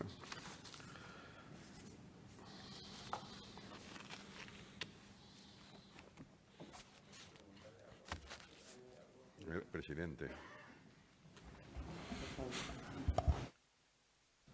Adelante, José María. Muchas gracias, porque la verdad es que es muy ilustrativo siempre contar con personas expertas que te aclaran muchas cosas que uno pues no acaba algunas no acaba de entender.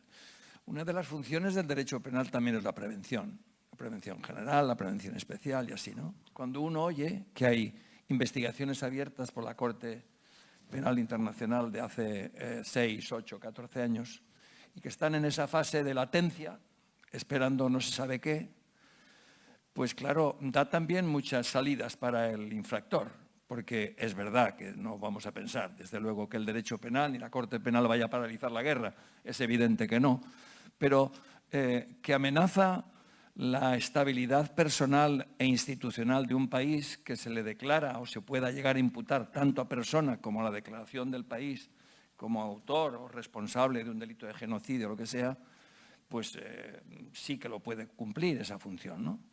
Pero claro, es una función que iniciaba ahora una fase de diligencias preliminares, luego de una instrucción y un eventual juicio ad calendas griegas, nunca se sabrá qué, independientemente de que pueda o no ser detenido y puesto a disposición del tribunal el señor Putin. Pero y todas estas personas, por ejemplo, estaba pensando, por ejemplo, ahora mismo, los mandos del ejército ruso que están siendo detenidos y encarcelados en Ucrania.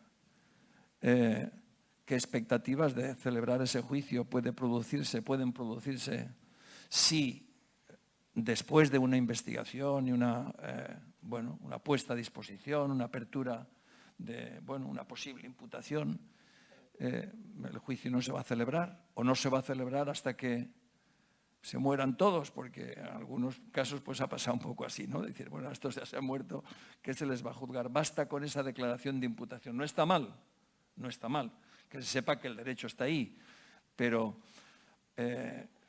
se plantea ante la Corte Penal alguna especie de calendario, alguna especie de urgencia. Alguien puede instar a que aquello funcione a una determinada velocidad que pudiera eventualmente llamar al orden a las personas que están incumpliendo y cometiendo hechos tan graves contra personas y poblaciones.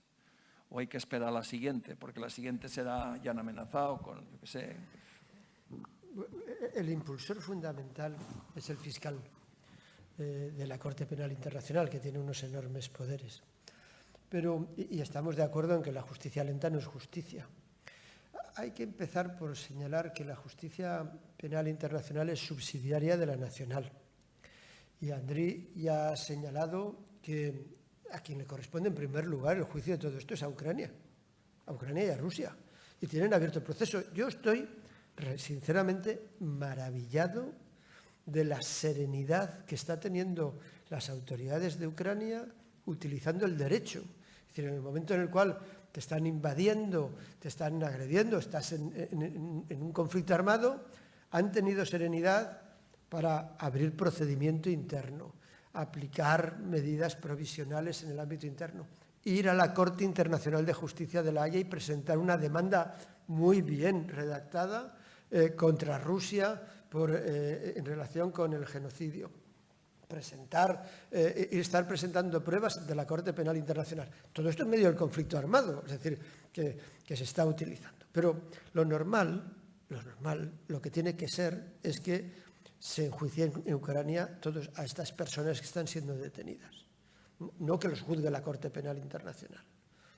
Porque la Corte Penal es subsidiaria de las jurisdicciones nacionales. Solo cuando no hay una jurisdicción nacional efectiva que esté actuando efectivamente es cuando actúa la Corte Penal Internacional.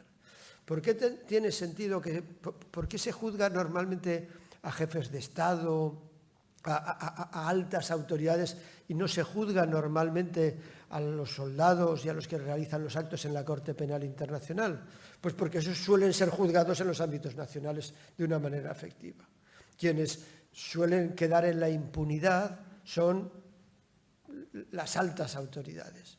Pero todo eso lleva un procedimiento de prueba muy lento, efectivamente, porque el Estatuto de la Corte, como bien ha señalado el profesor Boix, tiene unas normas de procedimiento y de prueba muy exhaustivas en las que participaron juristas de todas las culturas jurídicas y es de un garantismo exagerado, ¿no? Tampoco exagerado, es un garantista absoluto. Entonces, tiene todos los derechos el acusado, ¿no? Entonces, en ese sentido, los procedimientos son lentos y son lentos por las normas de procedimiento y de prueba elaboradas por la Corte Penal Internacional, ¿no? Por los juristas que participaron en esa elaboración y que finalmente aprueba la Corte Penal Internacional. Entonces, si primero hay que esperar a que juzguen las jurisdicciones nacionales y cuando fracasan es cuando se llega a la Corte Penal y la Corte Penal primero analiza, luego instruye y luego cuando puede juzga, pues efectivamente es lento. Pero ha habido juicios en los que no ha sido tan lento. Y tenemos el caso Lubumba y otros donde han sido ya juzgados y están cumpliendo su pena en la cárcel algunos. Es cierto que han sido todos los casos con sentencia en África y por eso se le ha acusado de que usted se dedica solo a África, ¿no? Y los estados africanos se han puesto nerviosos. Pero hay abiertas en estos momentos investigación a Venezuela, hay abierta investigación por los acontecimientos en Venezuela, por los acontecimientos en Georgia y ahora se han abierto respecto de Ucrania y eso ya no es África, ¿no? Entonces, a veces se va más rápido y a veces se va más lento, pero ¿qué vamos a contar si la justicia española, y usted es juez, tampoco se caracteriza por su rapidez? No, completando lo que se ha dicho, creo que efectivamente es así, ¿no? Los casos de lentitud, pero hay un magistrado, un muy buen magistrado que murió hace unos años, que un día me dijo lo de la prevención general. Yo creo que es importante que la gente vea, la expresión suya es, mira, ven la ropa tendida, ver la ropa tendida. Y ven la ropa tendida, eso decía antes Luis Miguel, lo que realmente el hecho ya de la investigación, si todo sigue para adelante y que ya dependa de un despiste de que venga a la costa española o vaya al dentista, pues es muy importante, ¿no? Porque le inmoviliza, etcétera, y ya produce un efecto de prevención general. Estoy de acuerdo en lo de la dilación y todo, pero yo creo que el Tribunal Penal Internacional, que ha hecho la crítica por lo que habéis oído, a mí me parece de las principales y más importantes construcciones jurídicas internacionales que ha habido, porque es un tribunal en donde han confluido todas las culturas jurídicas de un modo muy complicado en las reuniones existentes entre los diversos especialistas, interiorizando conceptos. Mira, de paso recomiendo, me dio a la cabeza el libro Calle Oeste de San, la construcción del concepto que viene que era para ir en ver y eso, pero que me parece recomendable por ver cómo se construye el concepto. Y se crea toda una estructura jurídica bastante envidiable desde el punto de vista penal, material y procesal, no con un exceso de garantismo, sino con el garantismo necesario de lo que sería un Estado de Derecho propio que se convierte en internacional. La Carta está muy bien, es un grandísimo avance, que peca, creo yo, pues de las insuficiencias internacionales, por ejemplo, del Consejo de Seguridad, ¿no? Pero realmente yo creo que es un gran avance. Creo cada vez más, no es la cuestión de la edad, en los temas testimoniales, en la ropa tendida y en ese tipo de cosas. Pero bueno, también la prevención general se alcanza en estas fases previas, ¿no? No hace falta, a lo mejor nunca hay una sentencia, ¿no? Pero no porque nunca haya una sentencia no se produce el efecto de prevención general que está ya en la propia norma. La intimidación general se produce por la vigencia de la norma dirigida a todos y desde luego por la puesta en marcha de un procedimiento ya hay un cierto efecto, ¿no?, de prevención general que hay que tener en cuenta. Podría comentar una cuestión y es que, bueno, a raíz de esto último, cada cosa que digamos habría llegado una polémica porque hay un principio penológico que no es la gravedad de la pena, sino la efectividad de su aplicación. Entonces, pues entramos en el debate. Pero quiero comentar otra cosa, y es que hemos perdido el fleco de la intencionalidad. ¿Con qué intención se están lanzando misiles sobre hospitales, sobre población civil, sobre barrios urbanos? cuando en los primeros 2 días de la invasión era una intervención casi quirúrgica sobre objetivos estratégicos, objetivos militares, ninguna víctima civil. ¿Qué ha cambiado de esos primeros 2 días a las 2 semanas que tenemos ahora? Sin querer pisar lo que alega Ucrania en el tema del genocidio, hay una hipótesis, hay una línea de reflexión que lo que se está intentando con ataques intencionados contra la población civil es crear una presión sobre el gobierno ucraniano, sobre el jefe de Estado, en el marco de las negociaciones de paz que no están siendo muy fructíferas, básicamente para que pida por todos los medios el alto al fuego como un mal menor al desangramiento del país, ¿vale? Y en esa línea, que es una hipótesis, se puede estudiar quizá en ámbitos distintos a la del colegio, pero hay una implicación jurídica interesante porque tenemos una convención que tiende a prever el terrorismo nuclear. Y resulta que Ucrania es una potencia nuclear de la energía nuclear pacífica con sus centrales nucleares y 2 o 3 de ellas están siendo muy amenazadas. En primer lugar, la central nuclear de Chernóbil, que a pesar de la catástrofe de hace 3 décadas sigue funcionando en varios de sus reactores, sigue generando electricidad y fue lo primero que se invadió entrando por Bielorrusia. Es decir, la central nuclear de Chernóbil está siendo controlada por las fuerzas rusas, con el personal de la central nuclear tomada básicamente prisionera, porque es personal ucraniano que se le restringió la salida para que haga turnos allí como pueda, y las autoridades europeas que tienen pues, como una red de seguimiento de todas las centrales nucleares han dicho Chernóbil ha desaparecido de nuestros radares, entre comillas, es decir, los mecanismos europeos de control de la seguridad nuclear no están viendo en sus monitores qué está pasando en Chernóbil, ¿vale? Eso es un riesgo.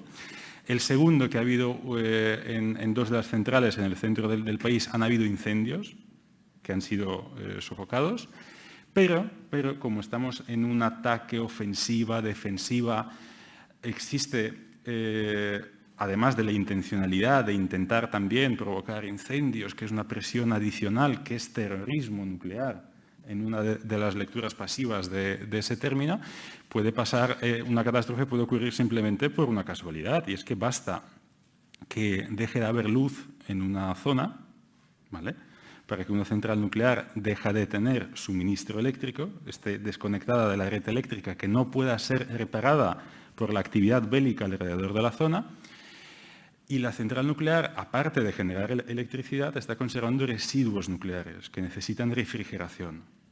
Si no hay luz para refrigerar tus residuos, que están inundados con agua, la evaporación produce el incremento de los índices de radiación que, pues, como todo fenómeno atmosférico, llega a las nubes y empieza a circular en el ambiente. Entonces, aparte de todo lo que estamos diciendo, hay un riesgo muy real que la situación que la situación nos toque de lleno, no solo en la vertiente humanitaria o jurídica, sino también prácticamente por la amenaza nuclear, pero además también una vertiente jurídica del desarrollo de los acontecimientos o de iniciativas de respuesta que, como ha dicho el catedrático Cardona, Ucrania podría invocar, pero siendo el tema nuclear, cuando se invoquen, ya será demasiado tarde para todos nosotros, porque las consecuencias ya estarían sembradas en el ambiente.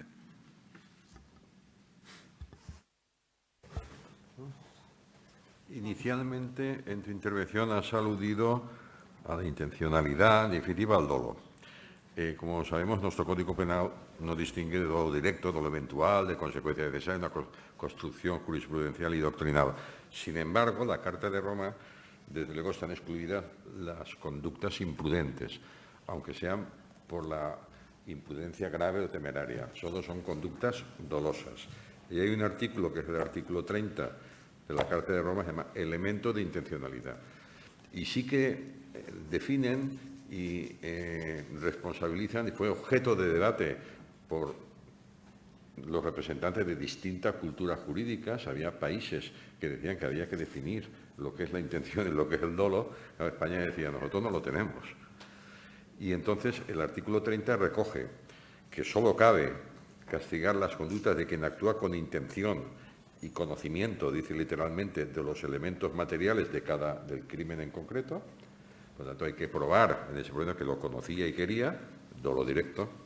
Y luego dice, a los efectos de ese artículo, se actúa intencionalmente.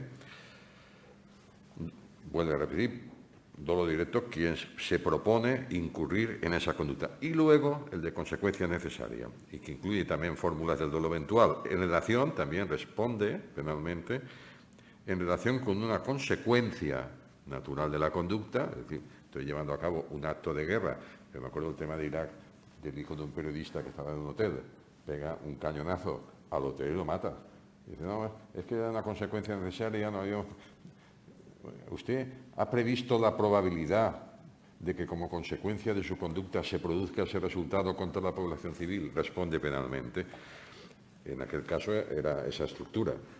Y parece ser que una de las razones por las que se cambió el tema de justicia universal en España tiene que ver, entre otros, con ese asunto. Pero bueno, eso es una anécdota. En relación con una consecuencia que se pueda producir de un acto de guerra, sigo leyendo, en relación con una consecuencia, se propone causarla o es consciente de que se producirá en el curso normal de los acontecimientos. Asume la posibilidad como muy probable o como consecuencia natural de la conducta de guerra. Y entonces, dispara un misil que quería bombardear un aeropuerto, pero tiene cerca un hospital, aunque me cargue el hospital da igual. Creo que me lo voy a cargar y lo asumo. Responde. ¿Vale? Las fórmulas de nuestro dolo, que es una construcción jurisprudencial y doctrinal, puestas, yo creo que con bastante fortuna, porque fue un acuerdo entre todos los países, en la Carta Internacional. Estas son las conductas intencionales. Bien. Vale, pues la última pregunta, porque son casi las 9. Vale, pasa la última pregunta y cerramos. Eres tú la única que ha levantado la mano. Bueno, algo muy rápido. Muchas gracias por todo. Y quisiera plantear dos escenarios extremos que pudiesen ocurrir. El primero es que Ucrania caiga y pierda la soberanía como Estado. Y el segundo, básicamente, es que Ucrania juzgue todos estos crímenes, pero al no ser Estado parte, ¿cómo los ejecuta? Si tendría que entonces realizar, firmar tratados de extradición con absolutamente todo el mundo, o sea, al no pertenecer a ninguna organización. Entonces, básicamente eso. Gracias. Si Ucrania es devastada por las tropas rusas, no por eso pierde la soberanía. Un Estado puede estar completamente ocupado militarmente por fuerzas extranjeras y seguir existiendo. Lo vivimos con Kuwait, donde Irak entró en Kuwait y Kuwait siguió existiendo y terminó volviendo otra vez a recuperar el ejercicio de la soberanía. Y lo hemos vivido con otros muchos casos. Es decir, si el escenario de que las fuerzas rusas terminen devastando el territorio de Ucrania en las próximas semanas o meses y ocupándolo integralmente, es un escenario con un índice de probabilidades bastante elevado. No nos podemos engañar, desgraciadamente. Sin embargo, eso no significa que Ucrania vaya a desaparecer. Eso lo único que significaría es que estaríamos ante un territorio de un Estado ocupado por otro Estado. Mientras la comunidad internacional se mantenga firme afirmando la existencia de Ucrania, estaremos en un conflicto que se mantendrá en el tiempo hasta que Ucrania vuelva a recuperar su soberanía. Por lo tanto, eso ha de quedar claro, ¿no? Es decir, Rusia lleva ocupando Crimea desde el año 2014. para la comunidad internacional, Crimea sigue siendo territorio de Ucrania ocupado por Rusia, ¿no? Entonces, y es así para el resto de la comunidad internacional.